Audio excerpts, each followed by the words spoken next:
the first thing you're going to do is you're going to slip 2 stitches, and you're going to slip them at the same time. So you're going to put your needle through both as if you're going to knit them together. But instead of knitting them together, you just slide them right off the needle onto the right hand. Then you knit one, and now you pass both slipped stitches over at the same time. So you're going to stick your needle through both loops, pull them up and over that knit stitch, and when we come down, we have a nice centered decrease where this center stitch stays prominent throughout. Let's do that again on the back. All right, so we've got our 3 stitches. We are going to slip 2 as if to knit them together. So we put our needle through both, slide them, pop them off. And what that does is it changes the orientation of them.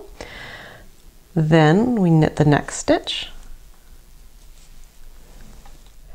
And then we take these 2 slipped stitches, and as one, we pop them up and over.